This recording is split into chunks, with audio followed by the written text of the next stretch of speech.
বিবিকে বলছে, বিবি রে, বেগম রে, তোর ঘরের সামনে আল্লাহর জান্নাতের দরজা লেগে গেছে, বিবি রে জান্নাতে ঢুকবি, তাড়াতাড়ি আয়, বিবি রে তাড়াতাড়ি আয়, বিবি লেট করিস না, জান্নাত আল্লাহর যেন তোর ঘরের দরজায় লেগে গেছে। যেমন স্বামী তেমন বিবি, সঙ্গে সঙ্গে কবরে কাপড় বেঁধে বেরিয়ে গেল। আমিরুল মুমিনিন বলেন কি করতে হবে? আমার জান্নাত কাছে বলে, আয় আমার সাথে মাঠে আয়। আধার রাত্রিতে মাঠে নিয়ে গিয়ে বলল, এই আমার যুবক বন্ধু, আমি একে নিয়ে বসি, আর ওর স্ত্রী দেখা ওখানে প্রসব যন্ত্রণায় ছটফট করছে, তুমি একটু মেয়েদের আসান করে দাও, ধাত্রীর কাজটা করে দাও, যে কাজে মেয়েরা আসান পেয়ে যায়, বাচ্চাটা হয়ে যায়, এই কাজটা করে দাও। বাচ্চাটা নরমাল যখন হয়ে গেল, বাচ্চা নাভি কাটা হলো, বাচ্চাকে কোলে নিয়ে ওখান থেকে আমিরুল মুমিনিন বিবি বলছে, আমিরুল মুমিনিন খলিফাতুল মুসলিমিন, আপনি আপনার বন্ধুকে বলে দেন তার পুত্র সন্তান হয়েছে।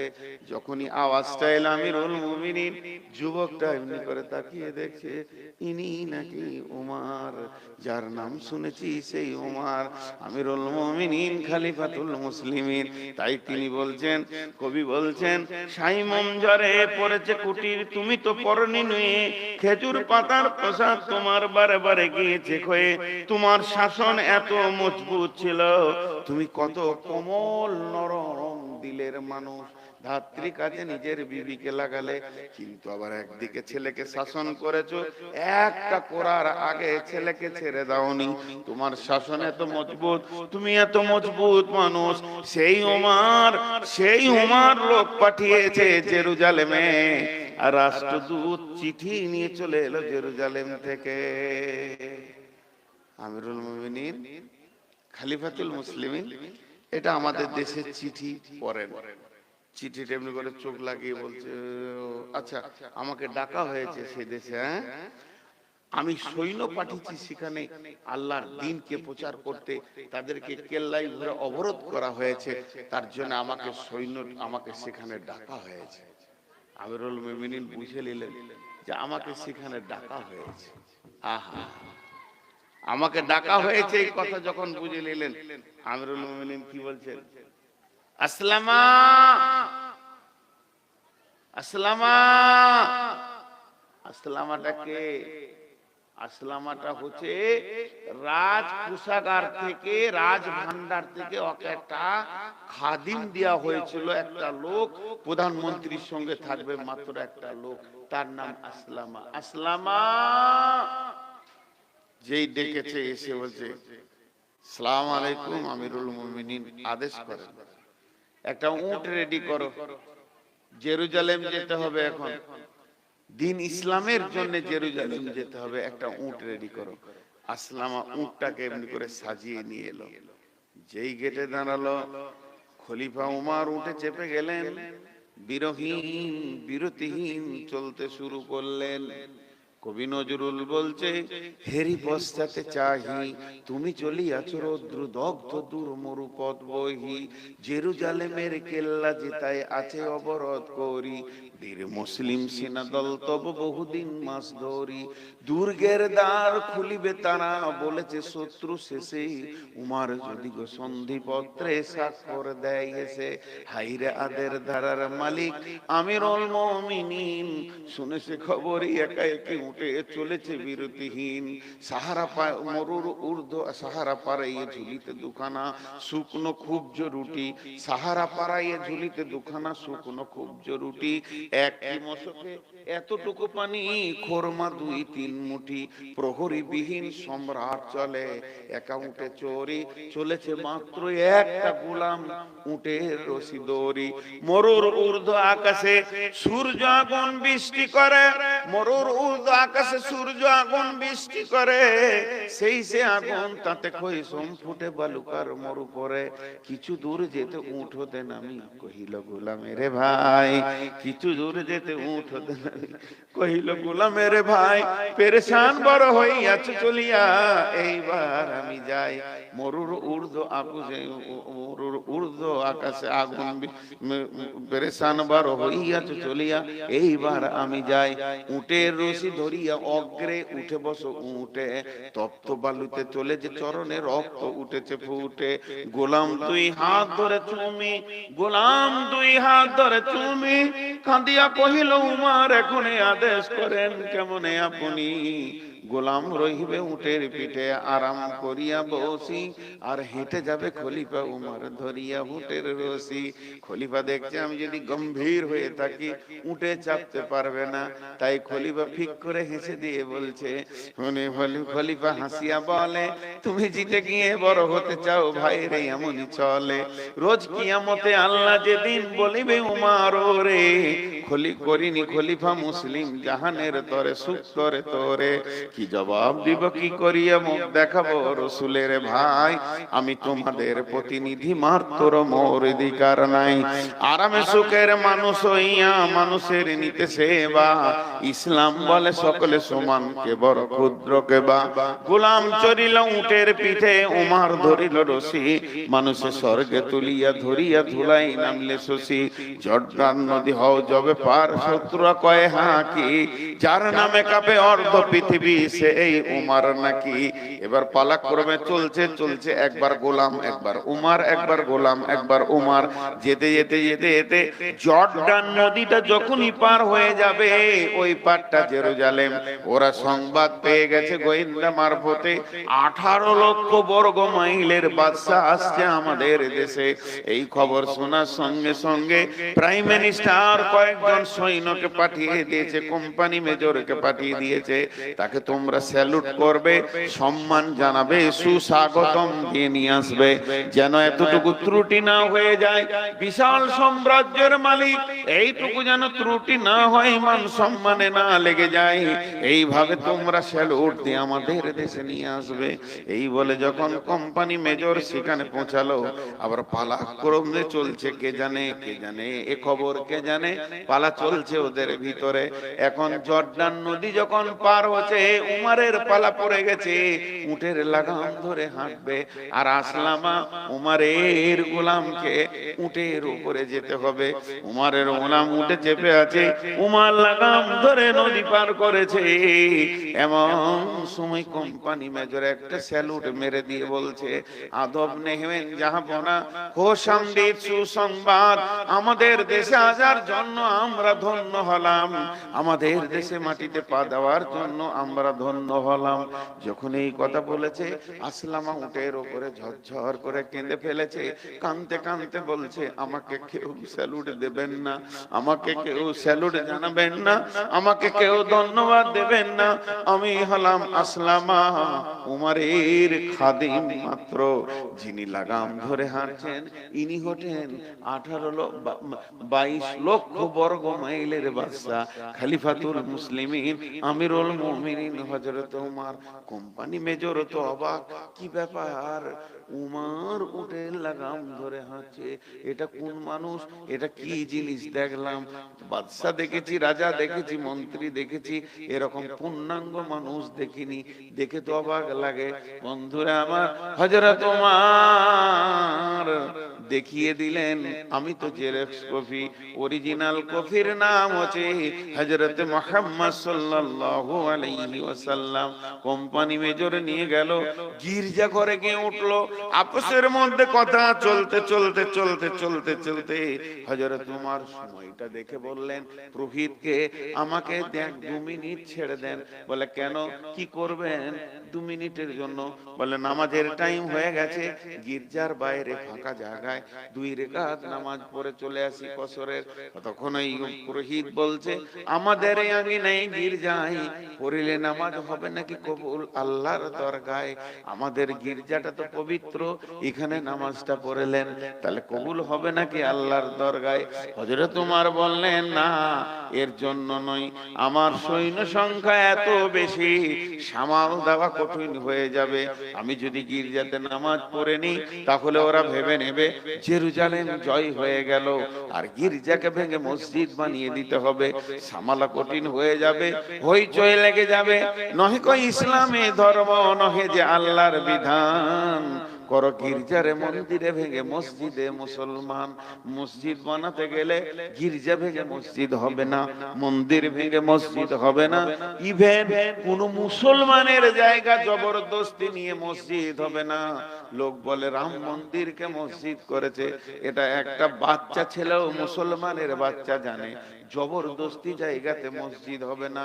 হাজি গাজী মুফতি মৌলানার যদি জায়গা হয়, যদি না দিতে চায় জোর করে কেউ নিতে পারবে না।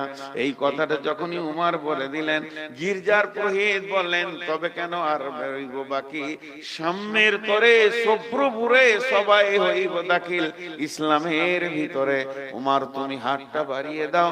উমার হাতটা বাড়িয়ে দিলেন, আর পুরোহিত হাতের উপরে হাত রেখে বললেন আশহাদু আল্লাহ ইলাহা ইল্লাল্লাহ ওয়া আশহাদু আন্না মুহাম্মাদান আবদুহু ওয়া রাসূলুহু। এই নেতাটাকে বানিয়েছিলেন, এই নেতাটা কোন ফ্যাক্টরিতে হয়েছিল, এই নেতার স্কুলটা কোথায়, এই নেতাকে যে বানিয়েছেন তার নাম নবী মুহাম্মদ সাল্লাল্লাহু আলাইহি সাল্লাম। এই নেতা যেখানে পড়াশোনা করেছেন মসজিদে নববী আসহাবে সুফফাতে, এই নেতার চরিত্র তিনি আল্লাহ যার হাত দিয়ে গঠন করেছেন তিনি হলেন নবী মুহাম্মদুর রাসূলুল্লাহ সাল্লাল্লাহু আলাইহি সাল্লাম। সেই নবী পৃথিবী থেকে বিদায় হওয়ার আগে বলছে আমি কত সুন্দর নেতা বানিয়ে গেলাম, আর আমারই উম্মতের ভিতরে আবার নেতা হবে কিয়ামতের মাঠে। কিয়ামতের আগে তারা জনসাধারণের মাল লুটে লুটে খেয়ে গাড়ি বাড়ি বানিয়ে নরম বড় গদি বানিয়ে সুখের আয়েশের জীবন করবে রে। এটা হচ্ছে কিয়ামতের প্রথম আলামত। কিয়ামতের প্রথম আলামত এটা। নেতা এমন হবে যে লুটে খাবে। এখন কি বলবো আর আপনাদেরকে, দ্বিতীয় হাদিসটা এখনো যায়নি, খালি গুনিয়ে দিয়ে বার। ওয়ালা মানাতু মাগনামান, আমানতের খিয়ানতি চলবে। আল্লাহর কসম বলছি, পশ্চিমবঙ্গের মাটিতে এমনও মাদ্রাসা আছে 2017 সালে যা কালেকশন হয়েছে জালসায় 8 থেকে 10 লক্ষ টাকা, এখনো পর্যন্ত 24 সাল পর্যন্ত সে হিসাব দেয়নি, লুটে নিয়েছে। কোথা চলে গেছে? কেসিআর চেঞ্জ হয়ে গেছে। বহুত মসজিদ আছে জমিগুলোকে বর্গা করে লুটে লুটে মুসলমানের বাচ্চা খাচ্ছে। খবরদার দোষ দিবেন না, হিন্দুরা মুসলমানদের কষ্ট দেয়নি। ঘর মে আগ লাগি হ্যায় ঘর হি কি চিরাগ সে। যত মুসলমানরা মুসলমানের ক্ষতি করেছে, বলছে গালি দিয়েছে নবী মুহাম্মদকে, তাই ওকে মেরে ধরে পুড়িয়ে দিল। জীবিত মানুষটাকে মেরে ধরে পুড়িয়ে দিল। তোর হুঁশ হলো না? তুই তো মুহাম্মদের উম্মত, তোর মুখে দাড়ি করি, তুই তো সবথেকে বড় বেঈমান, তোকে তো পুরানো আগে দরকার।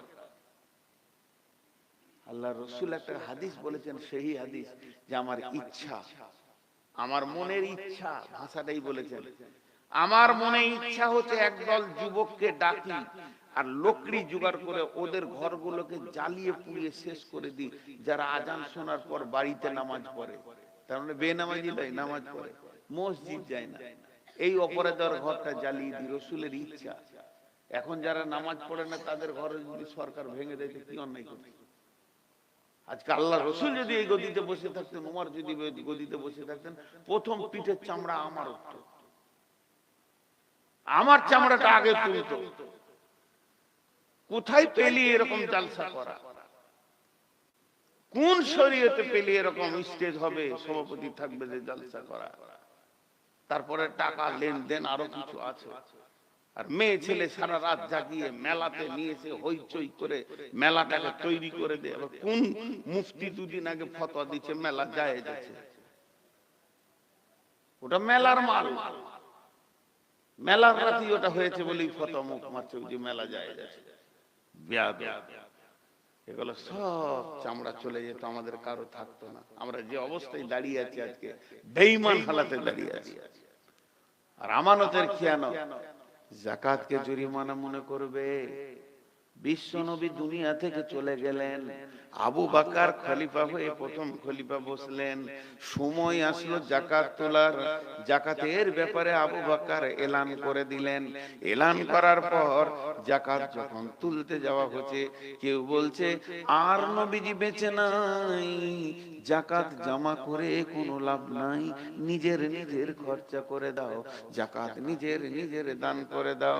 হযরত আবু বকর সঙ্গে সঙ্গে পার্লামেন্ট ডেকে দিলেন, সাহাবীদেরকে মসজিদে নববীতে বসতে বললেন।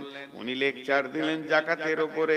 বিশ্ব নবী যাকাতকে জমা করেছেন, আর আল্লাহ বলেছেন আতাস যাকাত, যাকাত দান করার বলা হয়নি, যাকাতকে আতা করতে বলা হয়েছে, জমা করো, তোমরা এক জায়গায় করো। আবু বকর বললেন, বলো রে হে আমার রাসূলের সাহাবীরা, আমার সঙ্গীর চলার সাথীরা, যাকাতকে কি করা যাবে? কেউ বললেন হুজুর যাকাত জমা করা হোক, এর উপরে গুরুত্ব রয়েছে। কেউ বললে হুজুর রাসূলকে দেখেছি যাকাত জমা করার ব্যাপারে গুরুত্ব দিয়েছেন, জমা করা হোক। দু একজন বললেন নবীজি যখন নাই, ফিতনা বাড়িয়ে লাভ নাই, ছেড়ে দেন, যার যা মন যাবে সে তাই করুক। এই কথা যখন বলা হলো, আমিরুল মুমিনিন শেষ বক্তব্যে বলছে, আমি আবু বকর বলছি, এবার তোমরা শোনো। আমি আবু বকর ব্যক্তিটা বলি নাই, আমার গদিটা বলছি, খলিফাতুল মুসলিমিন বলছে, যার উপরে একটা উট যাকাত ফরজ হয়ে যাবে, যার উপরে একটা উট যাকাত ফরজ হয়ে যাবে, ও যদি উটটা জমা করে উটের রশিটা বাড়িতে রেখে দেয়, তার বিরুদ্ধে আমার জিহাদ ঘোষণা থাকলো, তার বিরুদ্ধে আমার জিহাদ ঘোষণা থাকলো। উট দিতে হবে, উটের রশিটাও দিতে হবে, রশিটাও বাড়িতে রাখতে দেয়া হবে না। সমস্ত যাকাত করতে শুরু করলো।